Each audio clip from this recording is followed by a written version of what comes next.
আসসালামু আলাইকুম। আজকে আমরা দেখব কিভাবে পান্ডাজের মাধ্যমে মাইএসকিউএল থেকে ডেটা কানেক্ট করা যায় এবং একটি ডেটা ফ্রেম তৈরি করা যায়।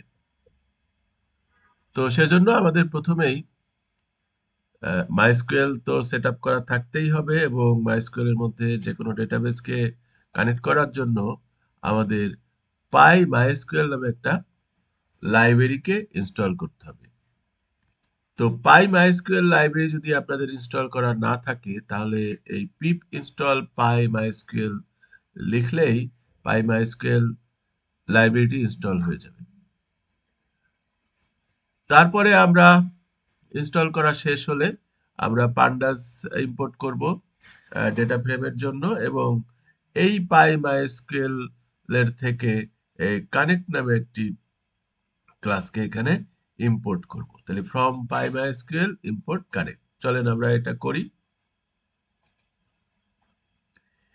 এরপরে আমাদের একটা কানেকশনের জন্য একটা ভেরিয়েবল বা একটা কানেক্টর আমাদের নিতে হবে। সেই জন্য আমরা সিওএনএন নামে সেই ভেরিয়েবলটি নিলাম এবং তার ভিতরে আমরা এই এই যে কানেক্টটাকে আমরা ইম্পোর্ট করেছি, ইম্পোর্ট কানেক্ট, সেই কানেক্টের ভিতরে আমরা কিছু প্যারামিটার দিলেই আমাদের এই ভেরিয়েবলটা তৈরি হয়ে যাবে। তো কি কি প্যারামিটার সেখানে দিতে হবে? যে আমার মাইএসকিউএল এর হোস্ট নেম, এখন এই ক্ষেত্রে আমি লোকাল হোস্ট থেকে চালাচ্ছি তাই লোকাল হোস্ট দিচ্ছি। আপনাদের যদি লোকাল হোস্ট দেন লোকাল হোস্ট দিবেন, বা কোনো যদি আইপি থাকে, রিয়েল আইপি থাকে, সেটা দিতে হবে।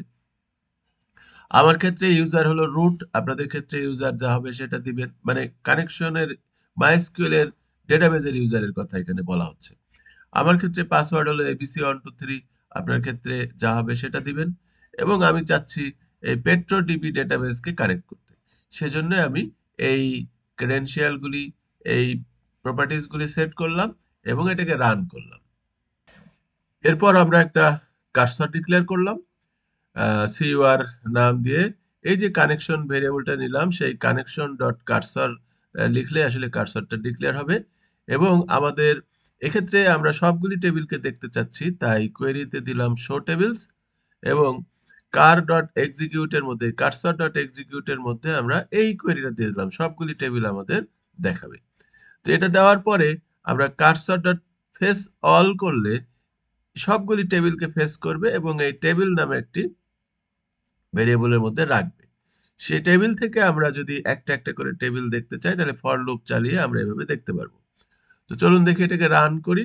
এই যে আমাদের এই যে ডেটাবেস, যেটা হলো পেট্রোডিবি, যেটার সাথে আমরা কানেক্ট করেছি, সেই ডেটাবেজের সবগুলি টেবিলের নাম এখানে দেখতে পাচ্ছি। কি কি টেবিল আছে? Application role, application user, cancel bill, customer product, transaction এবং ট্রানজ্যাকশন ডিটেল। যাই হোক, এই টেবিলগুলো আমাদের এই ডেটাবেজে আছে, তার মানে ডেটাবেজের সাথে কানেকশন হয়েছে এবং টেবিলগুলির নাম দেখতে পাচ্ছি। এখন আমরা যদি স্পেসিফিক টেবিলকে কোয়েরি করে একটা ডেটা ফ্রেম বানাই, অর্থাৎ কাস্টমারের সব ডেটাগুলিকে আমরা একটা ডেটা ফ্রেমের মধ্যে নিয়ে আসতে চাই, তাহলে কি করতে হবে? তাহলে আমাদের কোয়েরিটা হবে সিলেক্ট স্টার ফ্রম কাস্টমার। আচ্ছা, তারপরে আমার ওই কার্সর এক্সিকিউটে এখন এই কোয়েরিটা দিব, সিলেক্ট স্টার ফ্রম কাস্টমার।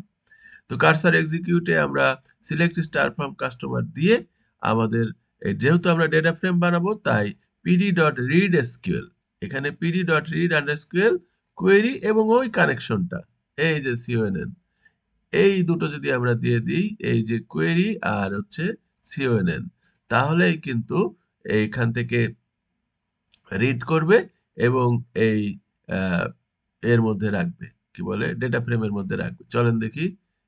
আমরা যদি ডেটা ফ্রেমের এখানে হেড দিয়ে 5টা ভ্যালুকে দেখতে চাচ্ছি, কি হয় চলেন দেখি। এই যে আমাদের কিন্তু সমস্ত কাস্টমার, সমস্ত না, এখানে 5টা আসবে যেহেতু আমি হেড করেছি। তো আমার ওই টেবিলের রেকর্ডগুলি চলে আসে, ID, customer name, account number, phone number, email, এগুলি নাই বলে নান আসছে। তো যাই হোক, আমরা তাহলে এভাবে যে কোনো কোয়েরিকে কিন্তু আমরা এক্সিকিউট করতে পারি। তো আজকে আমরা দেখলাম যে কিভাবে মাইএসকিউএল থেকে পান্ডাজে ডেটা আনতে হয়।